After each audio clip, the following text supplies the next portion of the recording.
తెలంగాణ రాష్ట్ర ప్రభుత్వం కాళేశ్వరం కుంభకోణం మీద మరొకసారి సిబిఐ ఎంక్వైరీని ఆదేశించాలని చెప్పి నిన్న క్యాబినెట్ తీర్మానించడం జరిగింది. గత దాదాపు 7-8 నెలల కిందనే గత ప్రభుత్వ హయాంలో కల్వకుంట్ల చంద్రశేఖరరావు గారు ముఖ్యమంత్రిగా ఉన్నప్పుడు దగ్గర 1.5 కోట్ల రూపాయలతోని నిర్మించినటువంటి కాళేశ్వరం ప్రాజెక్టు 1 సంవత్సరం తిరగకన్నా ముందే కుప్పగూలిపోవడం, దాని వెనుకల కొన్ని 100 కోట్ల రూపాయల అవినీతి జరిగినట్లు స్పష్టమైనటువంటి ఆధారాలు రావడంతో ఆనాటి ముఖ్యమంత్రి కల్వకుంట్ల చంద్రశేఖరరావు, ఇరిగేషన్ శాఖ మంత్రి హరీష్ రావు, ఈ కుటుంబ సభ్యులంతా కలిసి ఈ కాళేశ్వరంలో కొన్ని వేల కోట్ల రూపాయలను కమిషన్ల రూపంలో దండుకున్నారు.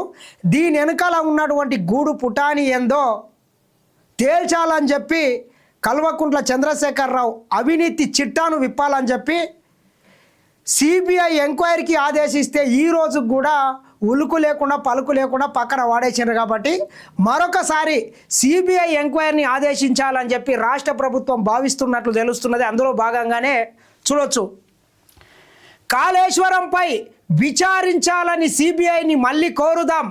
సీఎం రేవంత్ రెడ్డి ఆధ్వర్యంలో సిబిఐ డైరెక్టర్ను కలవాలని క్యాబినెట్ నిర్ణయం. ముఖ్యమంత్రి రేవంత్ రెడ్డి గారి ఆధ్వర్యంలో తెలంగాణ రాష్ట్రానికి సంబంధించినటువంటి క్యాబినెట్ మొత్తం వెళ్ళి సిబిఐ డైరెక్టర్ని స్వయంగా కలిసి దీని మీద ఎంక్వైరీ చేయాలని చెప్పి ఒత్తిడి తీసుకురావాలని చెప్పి రాష్ట్ర ప్రభుత్వం భావిస్తున్నది.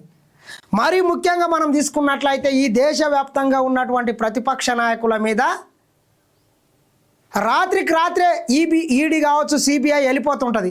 మరి ఎందుకు కల్వకుంట్ల చంద్రశేఖరరావు గారు ఒక ఆర్థిక ఉగ్రవాదిలాగా మారి ఈ తెలంగాణ రాష్ట్రాన్ని 10 ఏళ్ళు సర్వం దోసుకున్నా ఎందుకు కేంద్ర ప్రభుత్వం ఈరోజు సిబిఐ ఎంక్వైరీ వేయట్లేదో మనం అంతా ఆలోచన చేయాల్సినటువంటి అవసరం ఉన్నది. వీళ్ళిద్దరి లోపాయికారి ఒప్పందం ప్రకారం వివిధ ఎన్నికల్లో నాకు నువ్వు నీకు నేను అన్నట్లు ఒకరికొకరు సహకరించుకుంటున్నారు. కాబట్టే వీరి యొక్క ఇద్దరు లోపాయికారి ఒప్పందంతో ఉన్నారు. కాబట్టి సిబిఐ ఎంక్వైరీని కేంద్ర ప్రభుత్వం ఆదేశించట్లేదు. కాబట్టి ఖచ్చితంగా మరొకసారి ఒత్తిడి చేయాలని చెప్పి రాష్ట్ర ప్రభుత్వం నిర్ణయిస్తున్నది. మరి చేస్తారా లేదా వీళ్ళ ద్వంద్వనీతి ఏందో బయటపడాల్సినటువంటి అవసరం అయితే ఉన్నది. హైకోర్టు తీర్పుపై న్యాయ నిపుణుల సలహా మేరకు ముందుకు 100 రోజుల్లోగా రిటైర్డ్ ఉద్యోగులకు బకాయిల పెంపు, అవసరమైతే ప్రజాప్రతినిధుల జీతాల్లో 50% కోత, పీపీపీ పద్ధతిలో గచ్చిబౌలి స్టేడియం నిర్మాణం. ఏదైతే రిటైర్మెంట్ ఉద్యోగులకు చెల్లించాల్సినటువంటి బకాయిలను కూడా 100 రోజుల్లో దాదాపు 6,500 కోట్ల రూపాయలను చెల్లించడానికి కూడా ఈ రాష్ట్ర ప్రభుత్వం కసరత్తు అయితే చేస్తున్నది. అవసరమైతే ఎమ్మెల్యేలు కావచ్చు, ఎంపీలు కావచ్చు, మంత్రులు, ముఖ్యమంత్రుల వారి నెల జీతాల్లో కూడా 50% కోత విధించైనా ఈ రిటైర్మెంట్ ఉద్యోగులకు సంబంధించినటువంటి పెండింగ్ బకాయిలను విడుదల చేయడానికి ఈ రాష్ట్ర ప్రభుత్వం కూడా సర్దుబాటు అయితే చేస్తున్నది. అదేవిధంగా పీపీపీ పద్ధతిలో గచ్చిబౌలి స్టేడియం అభివృద్ధి, సిట్టింగ్ కెపాసిటీ సామర్థ్యం 50,000కు పెంపు, స్పోర్ట్స్ యూనివర్సిటీ ఏర్పాటుకు క్యాబినెట్ ఆమోదం. తెలంగాణ రాష్ట్రంలో ప్రపంచ స్థాయి క్రీడలను ప్రోత్సహించాలనేటటువంటి ఉద్దేశంతో గచ్చిబౌలి స్టేడియాన్ని 50,000 కెపాసిటీకి పెంచాలి. అదేవిధంగా తెలంగాణ రాష్ట్రంలో కూడా ఒక స్పోర్ట్స్ యూనివర్సిటీ ఏర్పాటుకు కూడా ఈ రాష్ట్ర ప్రభుత్వం క్యాబినెట్ నిర్ణయం అయితే తీసుకున్నది. చూసినాం మనం 130 కోట్ల జనాభా ఉన్నటువంటి ఈ దేశంలో ఒక్కటి గత ఒలింపిక్లో గోల్డ్ మెడల్ పథకాన్ని సాధించలేకపోయినాం. కాబట్టి ఒలింపిక్ లాంటి విశ్వ క్రీడల్లో తెలంగాణ రాష్ట్రం నుంచి కూడా గతంలో మనం చూసినాం. పివి సింధు కావచ్చు, సైనా నెహ్వాల్ కావచ్చు పథకాలను సాధించారు. అదేవిధంగా వారిని ఆదర్శంగా తీసుకొని తెలంగాణ రాష్ట్రం నుంచి స్పోర్ట్స్కు పెద్ద ఎత్తున ప్రాధాన్యత కల్పించి ప్రపంచ స్థాయి క్రీడాకారులను ఇక్కడ తయారు చేయాలనేటటువంటి ఉద్దేశంతో ఈ రాష్ట్ర ప్రభుత్వం కూడా ముందుకెళ్తున్నట్లు మనకు స్పష్టంగా కనబడుతున్నది. రాష్ట్రంలోని ప్యాక్స్కు నామినేటెడ్ పద్ధతిలో పాలకవర్గం నియామకం. చిన్న కాళేశ్వరం భూసేకరణకు 166.67 కోట్లు.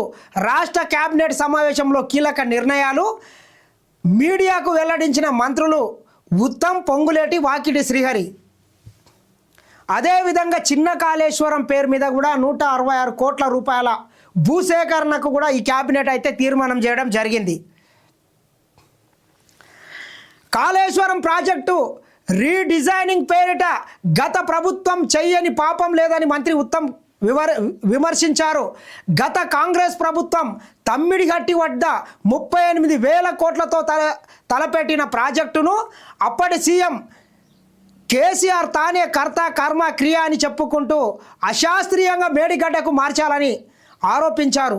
ప్రాజెక్టు అంచనాలను ఏకంగా 1,47,000 కోట్లకు అంటే 1,47,000 కోట్లకు